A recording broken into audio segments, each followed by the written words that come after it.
Aqui nós defendemos a economia de mercado e a propriedade privada. Seja bem-vindo ao podcast Mises Brasil, com Adriano Paranaíba. Olá pessoal, bem-vindos ao podcast Mises Brasil, comigo Adriano Paranaíba, que sempre tento trazer um bom humor, um ar descontraído para o nosso podcast, mas essa semana um tema diferente do nosso podcast, porque nessa semana, no dia 20 de agosto de 2025, a Escola Austríaca do Brasil, os professores que discutem a escola austríaca, que divulgam a ideia da escola austríaca no Brasil, amanhecemos com uma notícia muito triste, que foi o falecimento do professor Alfredo Marcolin Peringer. Professor que é uma pessoa que está há muito tempo, um dos grandes decanos da escola austríaca que nós temos no Brasil. Sabe aquelas pessoas que você não vê na rede social, não é influencer, mas se não fosse as ideias deles, os livros dele, nós não estaríamos aqui. Então queremos fazer esse episódio em homenagem à grande contribuição do professor Alfredo, só aqui no Instituto Mises, e é o objetivo, nós vamos colocar os dois episódios do podcast que ele gravou com a gente, que foi o 14º podcast do Mises Brasil, só para vocês terem ideia, É um tempinho bom. E o episódio número 69, que foi um episódio bem curtinho, por isso que eu acho que vale a pena colocar os dois na sequência, onde ele fala, principalmente, no primeiro, ele vai falar de uma das obras, ele escreveu vários livros, mas com certeza o livro dele é Economia Heterodoxa versus Economia Ortodoxa, e ele fala dos planos econômicos brasileiros. É um livro onde ele faz um grande aparato, um grande levantamento aí e coloca um pouco ali de praxeologia dentro para sinalizar que a boa ciência econômica ela é uma ciência praxeológica. Então, queremos aí deixar uma mensagem de grande agradecimento por essas contribuições dele. Também escreveu artigos aqui para o Instituto Mises, sempre fazendo essa ponderação e essa crítica ao pensamento monetarista, keynesiano e estruturalista, que é também o título de um outro livro dele, Monetarismo versus Keynesianismo versus Estruturalismo, Inflação, Desemprego e Taxa de Juros. Um outro livro muito importante, uma grande contribuição, onde ele faz essa grande contribuição para a escola austríaca do Brasil. Colocar então na sequência, esses dois episódios ele foi entrevistado pelo nosso primeiro grande podcaster, Bruno Garchagen, e que você busque o professor, o histórico dele, os livros dele, para ver quão grande e quão influente, além de ser um grande e querido amigo aqui do Instituto Mises Brasil. Eu, você, todos nós, juntos com o Instituto Mises Brasil, fazemos a liberdade. Forte abraço. Bastiat, de fato, foi um grande pensador, e essa frase dele é quase um axioma. Se vê porque, em geral, a primeira impressão que nós temos das coisas do assunto social e do assunto econômico é aquilo que se vê, o que aparece. Podemos dar uma ideia, vamos dizer, inclusive em preços.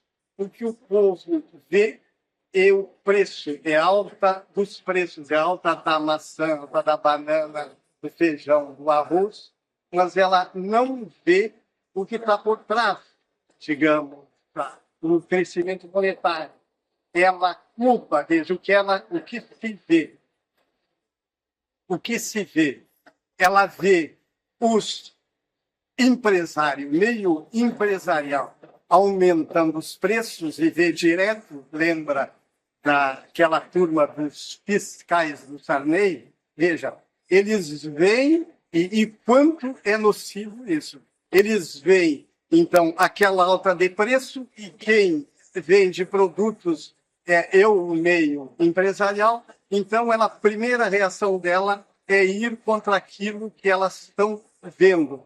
Mas ela não sabe que, verdadeiramente, o que causa aquilo é o que elas não veem. É o que está por trás, é o que está no Banco Central. Elas apedrejam, foi o caso que ocorreu no passado, no governo do próprio José Sarney, elas veem, então, aquela alta, elas veem o supermercado, elas veem o meio empresarial e se jogam contra ele, quando deveriam se jogar contra o Banco Central, contra o Ministério da Fazenda e assim por diante. Esse eu vejo assim um dos temas, um dos grandes temas que a gente pode enfocar com relação ao pensamento, a esse axioma do Bastiat, que de fato, muito bem você lembrou, é algo praxeológico.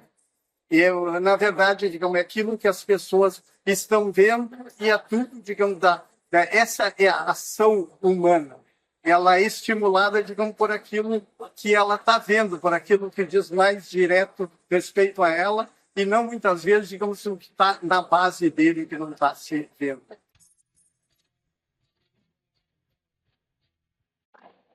Olha, de novo, além desse que eu já falei, além dessa questão monetária, e a moeda, na verdade, é um dos maiores, vamos dizer, ativos que nós temos aqui por dentro, único, um que a gente pode controlar e não controlar, vamos dizer mais, ou seja, controlando ele, você estabiliza, você equilibra a economia. Mas com relação, então, também aos efeitos, o próprio crescimento econômico, o crescimento da renda, que diz respeito, então, que nós estamos vendo, muitas vezes, diretamente na economia brasileira, muitas vezes algo que está inchado, vamos dizer, o crescimento, quanto aumenta a base monetária, vamos dizer, a quantidade de moeda em circulação, você incha o PIB. Então, quando no momento, digamos, se incha o PIB, aquilo cresce. Na verdade, o PIB cresce. Esse é o que se vê. Mas o que você não vai ver, nesse caso do crescimento da economia, que ele, inevitavelmente, aquilo é uma bolha. Ele tem que explodir mais adiante. Então, aquilo é totalmente... O que se vê na economia brasileira atualmente está sendo artificial, porque logo à frente ele vai ter que desinchar.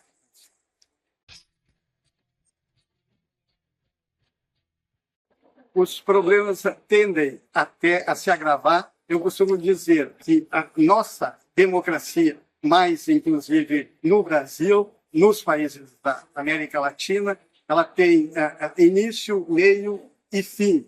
Inevitavelmente, leva a isso porque o meio, por exemplo, público, ele é estimulado a gastar. Aquilo é uma força incomensurável que nada segura, porque é o interesse próprio que tem ali no meio.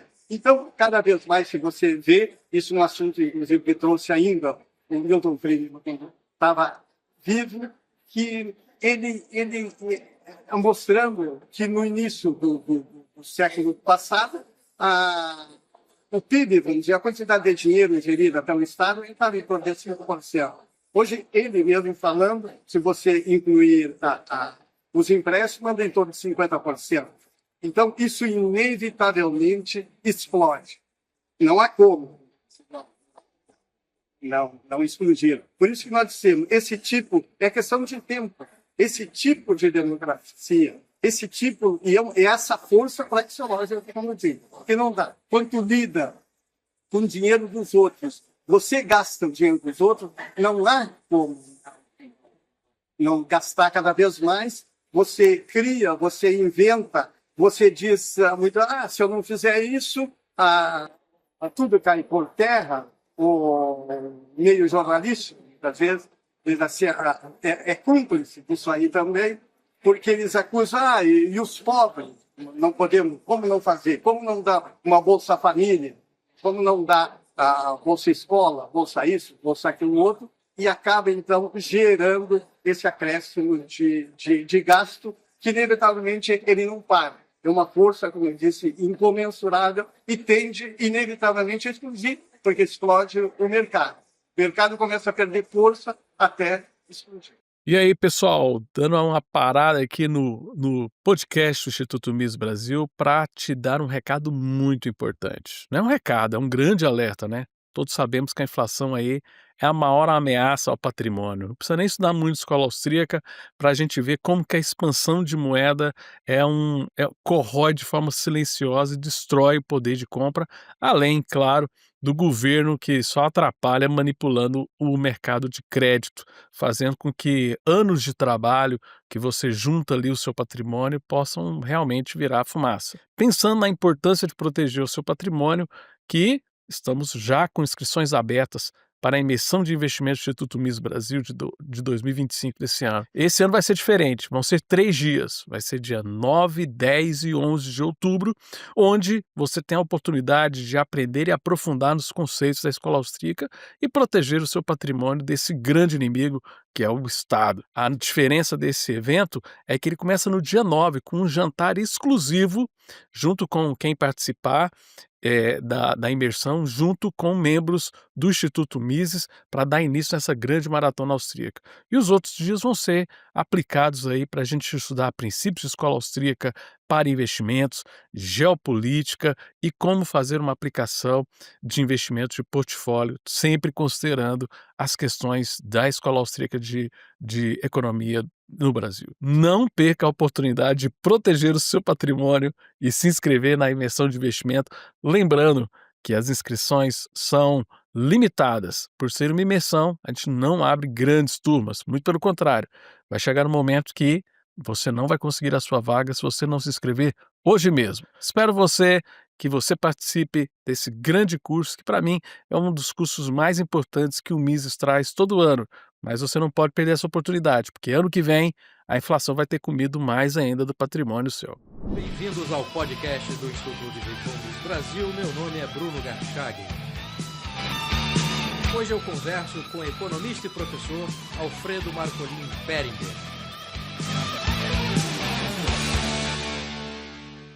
Professor, seja muito bem-vindo ao nosso podcast. Muito obrigado, Bruno, pelo convite, né? E vamos tentar ser o mais claro, né, possível, já que é difícil, né, tratando de uma ciência complexa, como todas as ciências, né, sociais, né, dentro da linha humana, são complexas, né? Mas vamos tentar ser o mais simples possível, né? Eu que agradeço, professor. Professor, eu gostaria de iniciar essa entrevista pedindo que o senhor falasse acerca do livro sobre praxeologia que o senhor está escrevendo. Qual é a abordagem escolhida e quais são os fundamentos filosóficos e epistemológicos que o senhor vai utilizar para desenvolver os argumentos da ciência praxeológica? Deixa eu primeiramente, colocar um pouco o que seria, viu, Bruno? Bom, primeiro, não se trata de fato sobre um livro sobre a praxeologia, né? Se trata um livro sobre as ciências sociais e, então, tentar, digamos assim, no final, se chegar aos argumentos, vamos dizer, então, da ciência praxeológica, né? Isso aí foi um desconforto, se poderia dizer, com o status quo, vamos dizer, da economia praxeológica, vamos dizer, de hoje, com a ciência econômica de hoje, né? Que é considerada, na verdade, dentro do aspecto da economia, dentro do aspecto praxeológico, como a rainha, né, das ciências humanas, né? E, vamos dizer, a mais apta, né, para resolver os problemas práticos dos homens, que são os resultantes das relações sociais, né, principalmente as de mercado. Veja, esse desconforto vem sempre porque até hoje, né, a economia sempre foi chamada de small science, né? Aquela ciência má, lúgubre, ou gay science, né? Aquela economia alegre, ou seja, sempre como algo pejorativo, né? Então, o que se quer, digamos, fazer alguma coisa para se desvencilhar, né, desse pejo, e que até hoje, digamos, vem se procurando, né, numa tentativa, digamos, de imitar, né, o método, vamos dizer, das ciências físicas, através do desenvolvimento, né, de modelos econométricos, né, compostos de alguma vez por centenas de equações, parâmetros, né, ou variáveis, sem se dar conta, né, que esses parâmetros, né, mudam no tempo e no espaço, né, além de ser impossível agregá-los, né? Aliás, a esse respeito, né, eu recebi agora há poucos dias um artigo, né, onde ele cita o físico Emmanuel Derman, né, no livro Models Behaving Deadly, né, Why Confusing Illusion with Reality, né, Can Lead to Disaster, né. Quer dizer que o erro, né, ele mostra, do método empírico positivista, né, esse dos economistas clássicos, da mainstream econômicas, né, não é decididamente o que ele fala, né, o fato de sobrevalorizar a importância dos aspectos concretos da realidade física, mas sim de superestimar, né, de forma normal as inferências sobre a realidade, né, que se possa extrair desses rígidos grupos de informações, né. E de fato, eles não fornecem nada, eles são fixos, eles não retratam, né? Eles retratam uma coisa fixa, imóvel, e não uma ação, né? E na verdade, digamos, o primeiro físico a condenar a inviabilidade do método empírico positivista nas ciências sociais, né?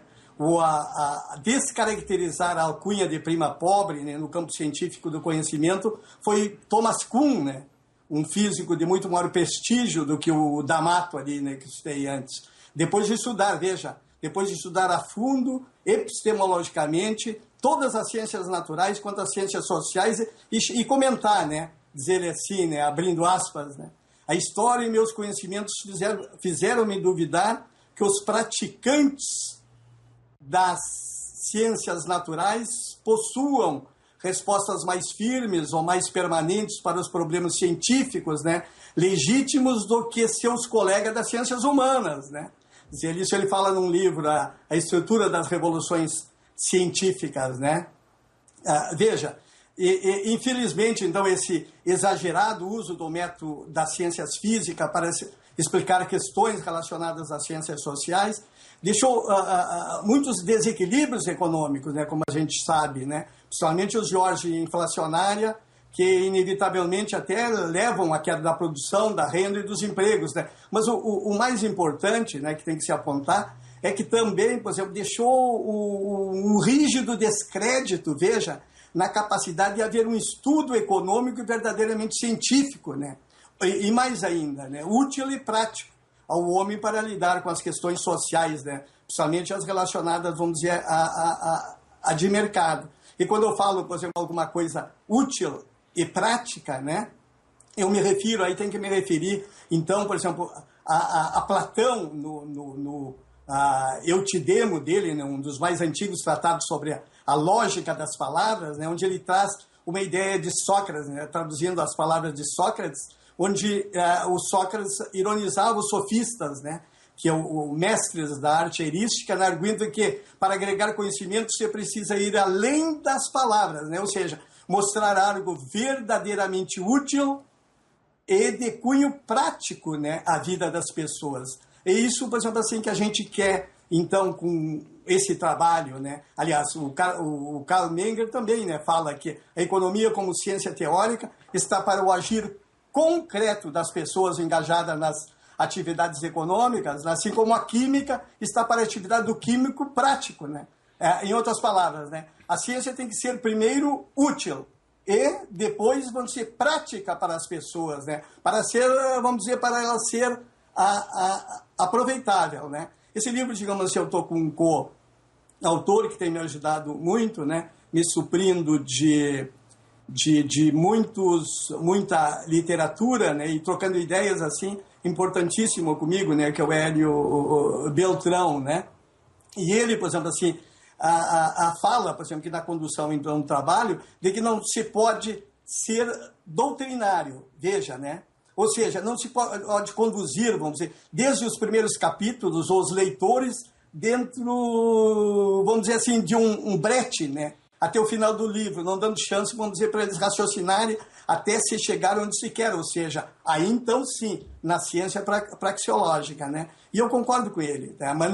Mas por outro lado, digamos assim, não se pode evitar nessa condução do trabalho essa estreita vinculação, vamos dizer, do hedonismo do epicurismo, do utilitarismo, dos aspectos, enfim, éticos de Aristóteles e seu desdobramento, vamos dizer, em axiomas normativos e positivos, né, que depois a gente pode falar, inclusive para efeito didático, numa forma, vamos dizer, que fortaleça, vamos dizer, o ponto de vista onde se quer chegar no livro, né?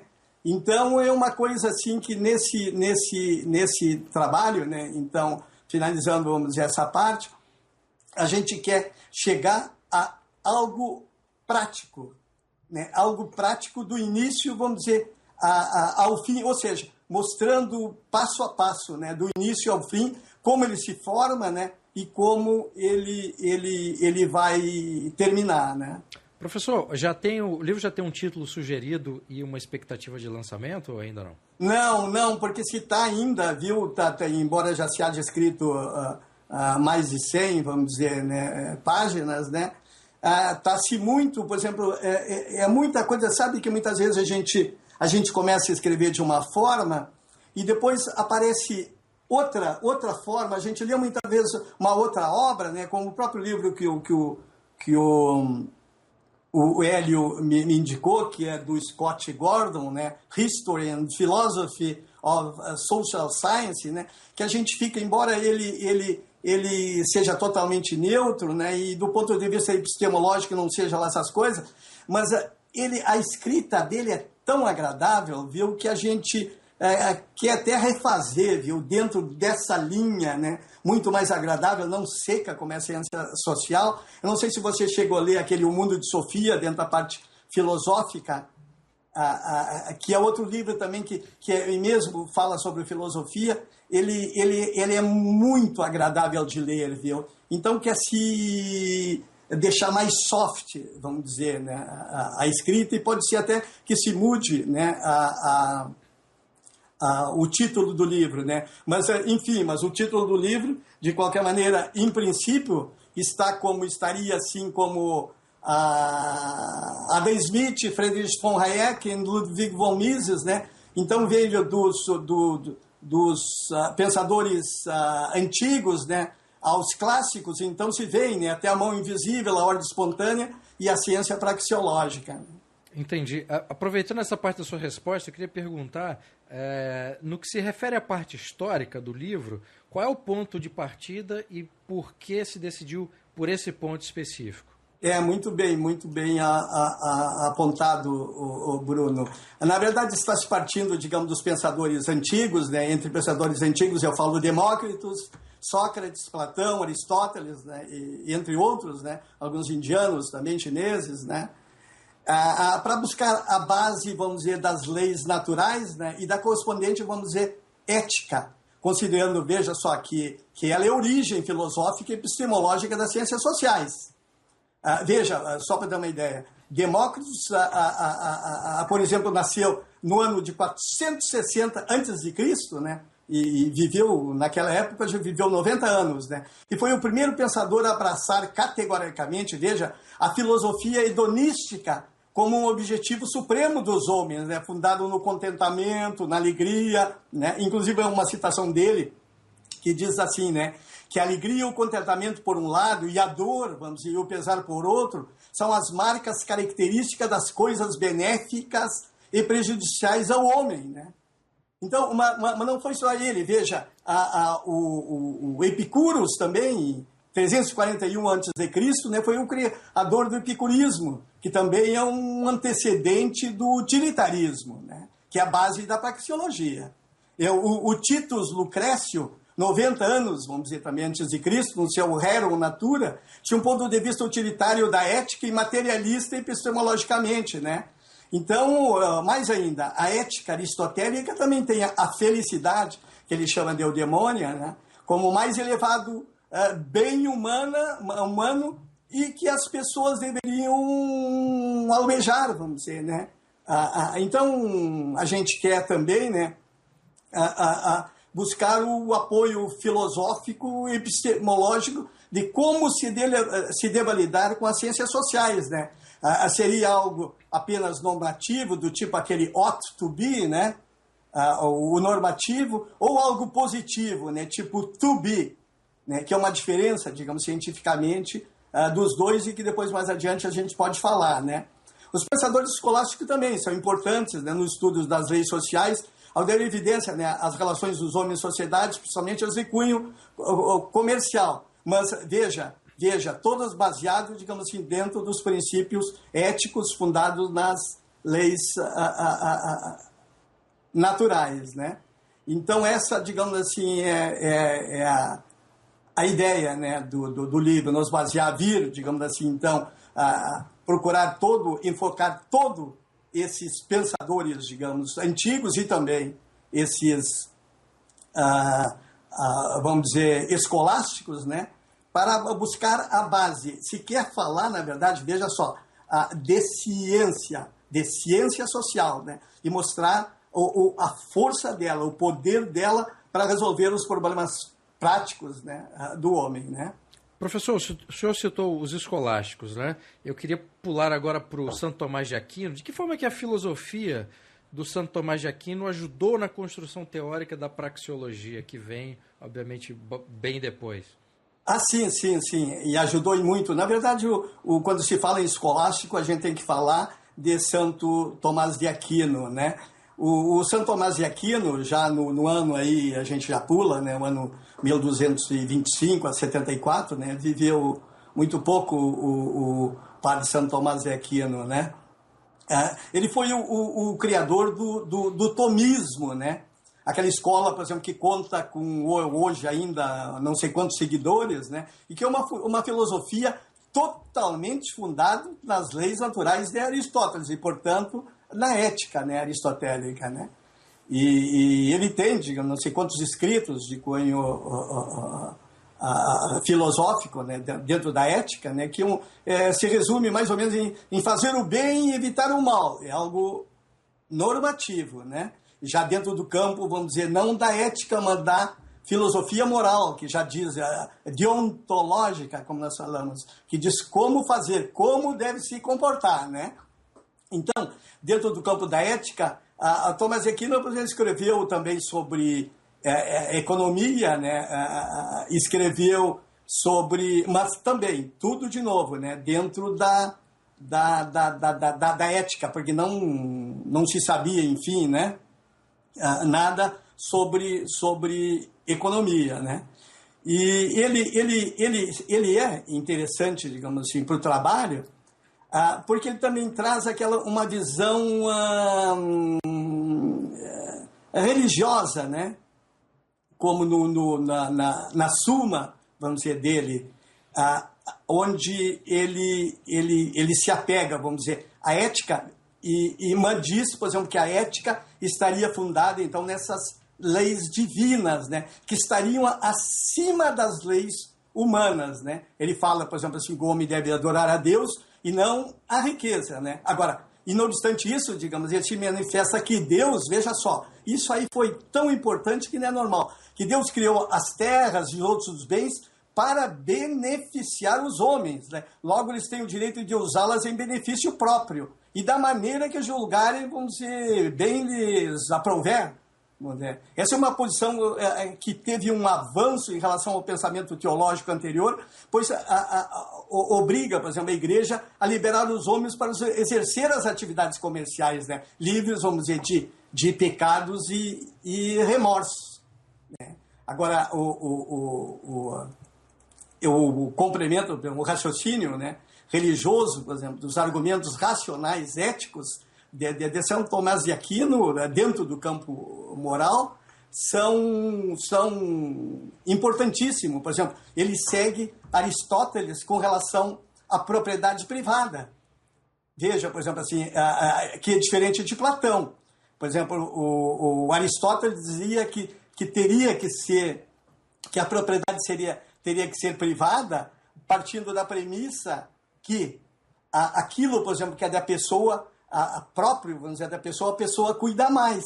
Mas ele tinha também um fundamento moral, vamos dizer, ético, que também dizia que a única maneira das pessoas poder fazer, de fato, benevolências, vamos dizer, né, para os outros, poder agir de forma, vamos dizer, dádica, vamos dizer, conforme ensinava, digamos assim, Deus ao homem, né? Ou seja, por exemplo, aliás, eu acho que talvez isso que começou a ser criado os dízimos, né?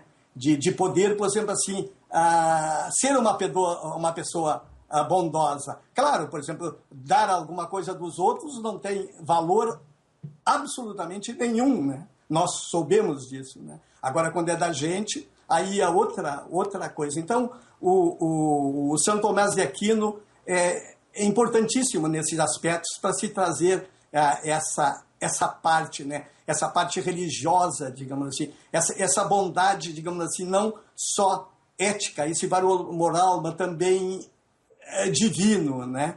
E assim, por exemplo, ele mostrou dentro da economia, então vai se mostrar no trabalho o quanto, digamos, ele trouxe, o quanto ele desenvolveu, né, o pensamento econômico. Então, ele tem um forte peso no trabalho, Bruno. E esse aspecto que o professor citou a respeito da ética é interessante porque fundamenta, né, a ideia da caridade, né, que é uma virtude de um exercício individual para ajudar o outro, né? Na verdade, esse aspecto até foi mais foi um complemento, foi uma contribuição de Santo Tomás de Aquino, né? Mais do que de Aristóteles, porque Aristóteles via, digamos assim, a felicidade como ponto central. As pessoas deveriam buscar a felicidade, né? Que ele centrou todos os hedonismos, o epicurismos, tudo ele centrou, por exemplo, nisso aí, né? E de fato, então, como você está dizendo, o Santo Tomás de Aquino trouxe mais essa parte da caridade, como você fala, né? E isso, digamos, é interessante, né? Professor, saindo de um religioso, que é o Santo Tomás de Aquino, para um grupo de religiosos que formaram a Escola de Salamanca, qual foi a grande contribuição dessa escola para a ciência praxeológica posterior, obviamente? De fato, eles, veja, a ciência praxeológica, que nós podemos tirar de todos esses antigos, se trata dessa parte, vamos dizer, dessa formação, dessa origem, vamos dizer, da praxeologia, né? Que é dessa sustentabilidade à ação humana, vamos dizer, que é a ética, né? E a escola, por exemplo, assim, de Salamanca, né? Ela apenas continuou, né, o trabalho de Santo Tomás de Aquino. Começou com Francisco de Vitória, né, que unindo teólogos e juristas centrados nas leis naturais e, portanto, também na ética de Aristóteles, né, e reconciliando o pensamento de Santo Tomás de Aquino, procurando formar uma teoria para ajudar, veja de novo, ajudar a resolver os problemas práticos do homem relacionado à moral, à economia, à jurisprudência e a outros termos que envolviam, né, o interrelacionamento, vamos dizer, humano. Eles estenderam um pouco mais. Eles saíram, por exemplo, assim, eles foram, só que a economia também não era, de novo, uma economia. Tudo isso aí, tudo que a Escola de Salamanca fez, embora haja alguns pensadores, né, historicistas, como nós dizemos, que dizem o contrário, ela não está centrada num pensamento verdadeiro econômico, mas está centrado na ética, né? E aí, então, embora trouxesse, logicamente, partes econômicas, alguns até fosse bem adiante, como é o caso, só que bem mais lá na frente, Richard Cantillon, né? Que foi o primeiro, então, a desenvolver um trabalho verdadeiramente científico, né? Mas uma das coisas que a Escola de Salamanca, por exemplo, ajudou também foi a jurisprudência, né? Baseada nas leis naturais, né?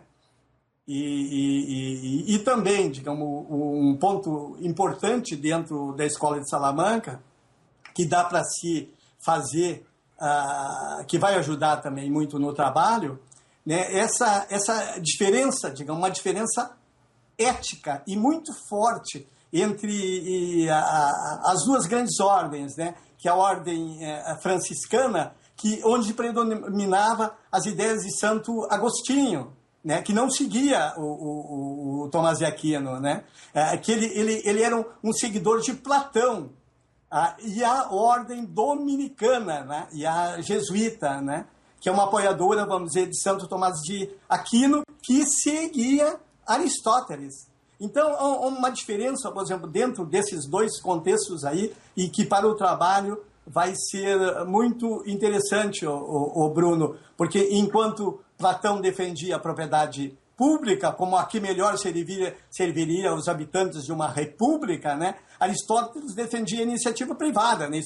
expondo, como já falei, várias razões, entre a de que a tendência inexorável a se cuidar mais, né? É axiomática, diria, né? E isso é um ponto praxeológico fundamental, né? Se cuidar mais do que se é seu, do que aquilo que se tem em comum, viu? Ademais, né, ele complementa que a única maneira, como eu já falei, de se poder fazer doações de maneira verdadeiramente benemérita, né? Ou seja, como eu disse, com os próprios recursos.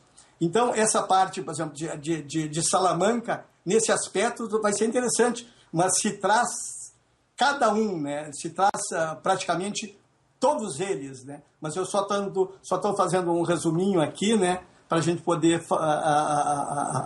falar, né?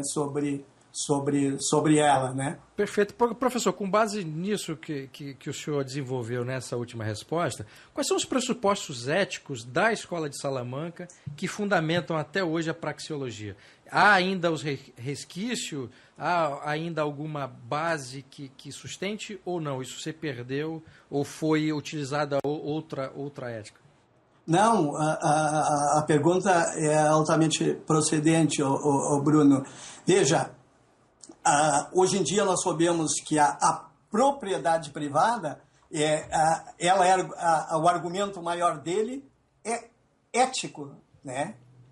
E não, vamos dizer, até econômico, embora, por exemplo, assim, aí nós temos uma diferença de Rothbard, né, de Murray Rothbard, que fala na ética, digam, como a principal, vamos dizer, sustentadora, né, da propriedade privada, e Mises, que fala que não, ele dá a razão, digamos assim, não dessa, mas que a propriedade privada não seria produtiva, né? Não seria uma coisa, por exemplo, assim, que não geraria resultados para a sociedade, mas ao contrário, né? Geraria, digamos assim, apenas despesas ou custos, né? Então, nessa parte que nós pegamos, vamos dizer, essa ordem franciscana, as ordens de Santo Agostinho, nós temos uma coisa, nós temos a propriedade, vamos dizer, pública, né? Quando nós pegamos a ordem dominicana, a jesuíta, vamos dizer, apoiadora de São Tomás de Aquino, nós temos a propriedade privada. Então, eticamente, assim, é um grande, digamos, diferença, vamos dizer, e que vão dar muitas folhas, né, no livro para a gente chegar no final, inclusive, ao que se quer, que é a ciência praxeológica, né? Professor, com relação ao objeto de investigação desse seu livro, qual foi o maior contributo do pensamento de Hayek que você conseguiu selecionar e pretende desenvolver na obra? Olha, veja, quando a gente fala de Hayek, nós estamos tratando de um dos maiores economistas, vamos dizer, do mundo, né? Hayek foi fundamental, por exemplo, para se sair daquela economia, vamos dizer, dos clássicos, que também vai se lidar no livro, né? Baseado em dados estatísticos, né? Como eu falei, equações matemáticas, algumas como dando ênfase que só um computador consegue resolver, né? E Hayek nos tirou, por exemplo, desses modelos fechados, né, fixo, para uma economia dinâmica, né? Há uma diferença abismal entre a economia hayekiana e a dos clássicos, na sua dinâmica operacional, né? Com considerações, vamos dizer, sobretudo sobre o valor do dinheiro no tempo, sobre a integração, né, dos micros, dos micro e macro aspectos da economia, a integração da oferta e da demanda, a teoria, então, essa onde Hayek foi um gigante, a teoria do capital e a teoria dos ciclos, né? São coisas assim do Hayek fundamentais. a Hayek, por exemplo, assim, a luta dos Hayeks também contra o construtivismo, né? Aquela impossibilidade de se criar coisa dentro, por exemplo, assim, de se levar a economia para o método, vamos dizer, das ciências naturais.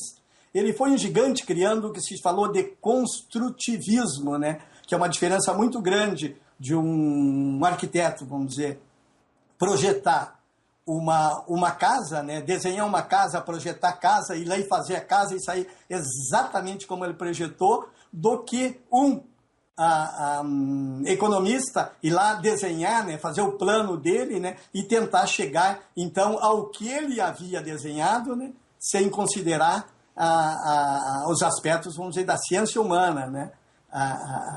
Então, uma diferença, digamos assim, gigantesca. Isso foi uma contribuição de Hayek muito forte. Hayek foi um baluarte, vamos dizer,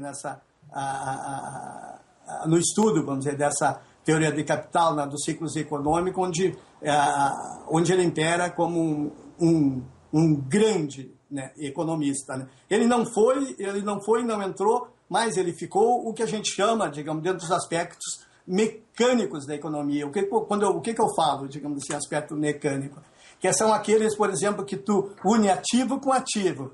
O que eu quero dizer? Você pega a quantidade de moeda e a quantidade, vamos dizer, da renda ou dos preços. Você pode fazer uma equiparação, quanto aumenta um, mais, vamos dizer, vai aumentar o outro. Quanto mais aumenta a oferta de moeda, mais aumentaria os preços. Então, é uma coisa de uma balança quase como mecânica. Ela não é fruto de uma ação humana.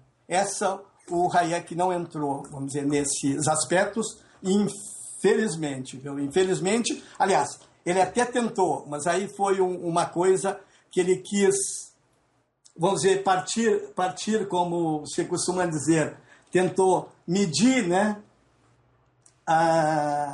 todos os lados, vamos dizer, de um ângulo qualquer, né, real, para tentar explicar uma teoria, por exemplo, assim, matemática, né? É coisa que não dá. Ele tentou partir desses custos, dessas custos para criar, vamos dizer, uma teoria das finanças. Não se consegue, por exemplo, isso aí, né? Embora ele tenta, pode-se fazer grandes equações, como se mostra, né? Ou modelos estatísticos com quantas variáveis, digamos, se for o caso, que não se chega a um resultado. Nunca vai se chegar, né?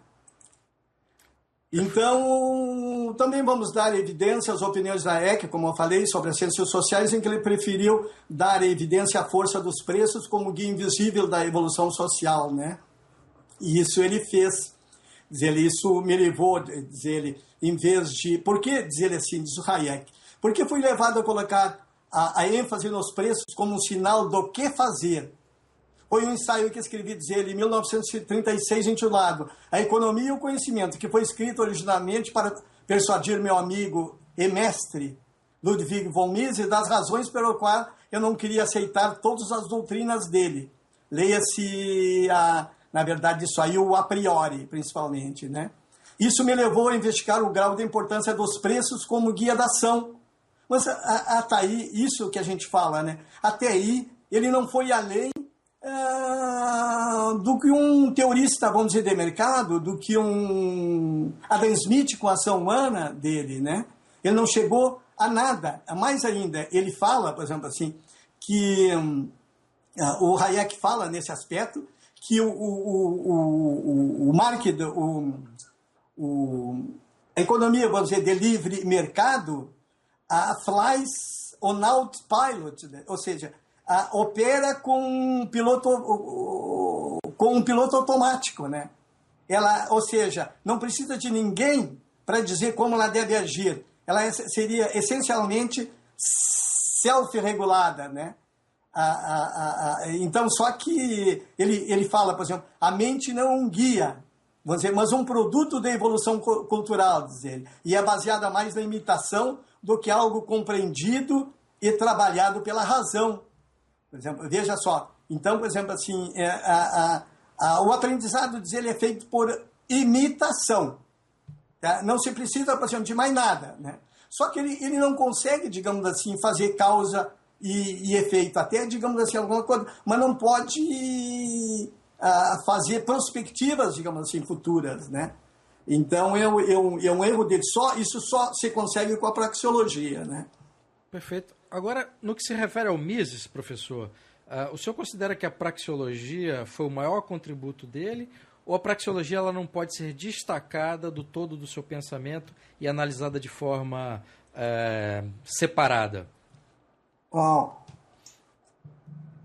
eu acho que o Mises é um historiador, um filósofo, um economista e um praxeologista a mãos cheias, né? Mas eu acho que a maior obra dele, de fato, é a praxeologia, né?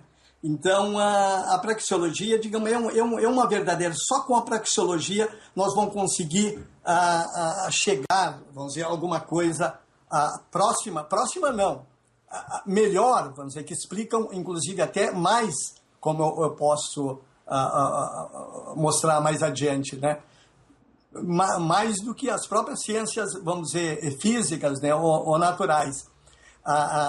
Ela, como nós costumamos dizer, né, a economia nos informa corretamente, não que os princípios morais, vamos dizer, sejam parte disso, né, subjetivos, mas que as utilidades e custos são, de fato, subjetivas, né? As utilidades individuais são puramente subjetivas e ordinais, ou seja, não podem ser somados, não são cardinais, né? Não podendo ser somados, né? Sabemos, então, e veja, como que se cria, como foi criada, como que ele criou, como Mises criou a praxeologia, como ela está fundamentada, né? Então, nós sabemos que 2 princípios sustentam a praxeologia. O positivo, que a gente chama, dentro da teoria da ciência social, de modus ponens, e o outro normativo, né?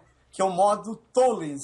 Então, seria assim, o positivo, que é a parte científica da praxeologia, né? Imutável, apodítica, né? Fundada no fato de que o homem age para melhorar o bem-estar, e esse bem-estar é questionado pela utilidade visada pela ação.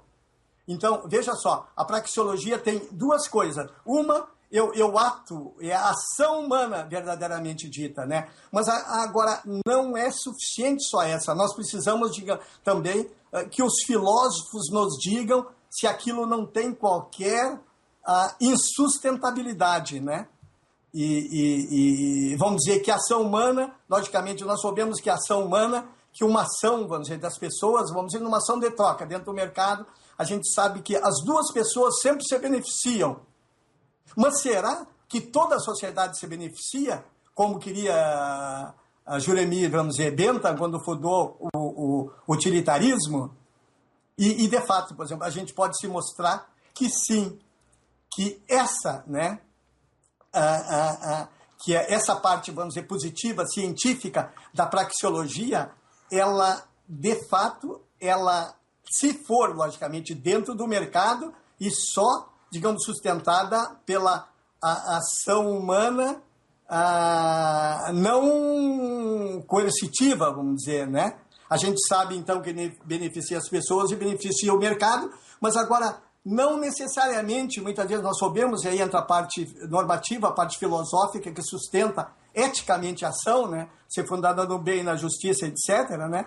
Então, a gente sabe disso, tem que, vamos dizer, ficar sabendo disso para ver se não há, ainda depois da ação, se não há injustiça, né? O estado, digamos assim, da situação nessas trocas, né? Nesse primeiro, vamos dizer, fundamento, nessa parte positiva, né? Verdadeiramente científica da economia. Então, nós temos que ter alguma coisa por trás dela também, e esse por trás é a ética, né? São os mandamentos, vamos dizer, morais, né? Nós temos, por exemplo, o Rothbard, vamos dizer, conclui cientificamente no seu Towards Reconstruction of Utility and Welfare Economics, né? Já social econômicos, né? Que as operações, veja só, no Mercado Livre aumentam o bem-estar social geral, enquanto que nenhum ato governamental consegue fazer isso, aumentar, então, esse bem-estar, vamos dizer, econômico da sociedade, né? Então, ele diz que pode-se dizer, com absoluta, né, politicamente, vamos dizer, né, que pode-se concluir que as operações no Mercado Livre, digamos assim, aumentam, né, a utilidade, de que, por exemplo, assim, que os atos de governo nunca conseguem aumentar a utilidade, né? O contrário, né? É um pilar, por exemplo, assim, que acaba fazendo justamente o contrário, né? O que se tem, muitas vezes, e que eu poderia complementar, é que se deixa, que a gente vê muita, por exemplo, assim, incompreensão com relação a essa base de conhecimento, o a priori e o a posteriori, né? Eu não sei quantos minutos a gente ainda tem, Bruno. Pode ficar tranquilo, professor. Pode continuar a resposta. Esse conhecimento a priori e o a posteriori, né? Que há uma incompreensão, acho uma relativa incompreensão quanto a ele, né? Que é o adotado pela ciência praxeológica, né? Então, eu diria um pouco, digamos, dentro praticamente, que é definir o a priori, né? Trazer até um pensamento de Kant, né? Que ele diria assim, que o a priori e o a posteriori. O a posteriori, o que seria? Seria simplesmente a vista, vamos dizer, do nosso conhecimento sensorial, vamos dizer, né? A impressão sensorial que nos oferece, primeiramente, qualquer objeto, né? E o a posteriori seria o transcendental, vamos dizer, seria o inerente, o intrínseco à mente humana, ou o analítico, né? Que vamos dizer, que resulta, vamos dizer, de alguma coisa mais, né? Veja, como é que eu poderia dizer? Eu poderia dizer assim, a matemática, por exemplo. A matemática é um conhecimento, vamos dizer, a priori. Veja, a possibilidade que nós temos de fazer cálculo mais elaborado a partir de um axioma maior, né? Qual é ele? O da quantidade, vamos dizer, o da soma. Dessa forma, vamos dizer, o a priori é um conhecimento dedutivo, no caso da matemática. Vamos dar um exemplo. Se tivermos que um exemplo que eu acho que é dado, não sei porquê, eu acho que é por Kant, né? Ou, não sei porquê. Vamos dizer, se nós tivermos 2 maçãs e sabemos, vamos dizer, se nós adquirimos mais 3, nós teremos 5 maçãs. Agora nós sabemos que nós vamos ter 5 maçãs sem precisar vamos dizer, colocar essas maçãs uma ao lado da outra. Sem contar, vamos dizer, né? O pensamento a priorístico, vamos dizer, é tão poderoso, vamos dizer, se uma outra pessoa for averiguar, vamos dizer, né, empiricamente, fazer a contagem manual, né, e chegar a um resultado, vamos dizer, diferente de 5, a gente pode dizer axiomaticamente, apoditicamente, que ela está errada, né? Tudo por quê? Que, por definição, no caso, nós sabemos o que seja a soma, né? Da mesma forma, o conhecimento dos fundamentos, vamos dizer, da ciência praxeológica, né? Ela nos assegura, com certeza, também a apodítica, vamos dizer, que o aumento dos impostos, vamos dar esse exemplo, afeta a atividade produtiva e leva, com o tempo, a reduzir a produção, a renda, os desempregos e aumentar os preços dos bens. Agora, vamos dizer, se um burocrata, né, um economista, vamos dizer, burocrata, fazendo uma pesquisa, ele vai lá olhar no passado, né, e disser que estamos errados, baseado no fato, vamos dizer, que ele viu, ele analisou, né, ele verificou, né, empiricamente, que em determinado tempo o governo aumentou os impostos e não houve queda da produção, dos empregos e nem aumento dos preços, com esse nosso conhecimento a priori apregoa, né. Nós podemos dizer, então, que o burocrata, da mesma forma que dissemos assim, com exemplo aritmético, que ele está errado com absoluta certeza, né? Tudo porque a gente sabe, pelas leis praxeológicas, que ele deve ter escolhido um período errado, que ele não observou o lapso de tempo que tem, vamos dizer, de causa e efeito, de ter havido um próprio, como a gente fala em inglês, um bias, vamos dizer, do investigador, ou inclusive até alguma outra ação contrária que anulou ou reduziu esse efeito maléfico do imposto, né? Mas veja, o que interessa aí no caso até o efeito econômico e praxeológico.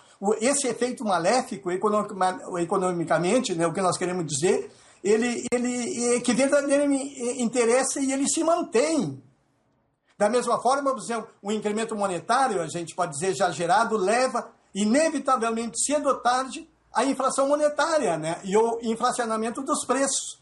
Esse conhecimento também é a priori. Nós podemos dizer isso sem fazer qualquer verificação empírica, né? Isso se chama, então, conhecimento, vamos dizer, a priori, diferente, digamos, do a posteriori ao contrário. Ele anula o a posteriori, ele impede o a posteriori. O a posteriori, vamos dizer, é indevido, digamos.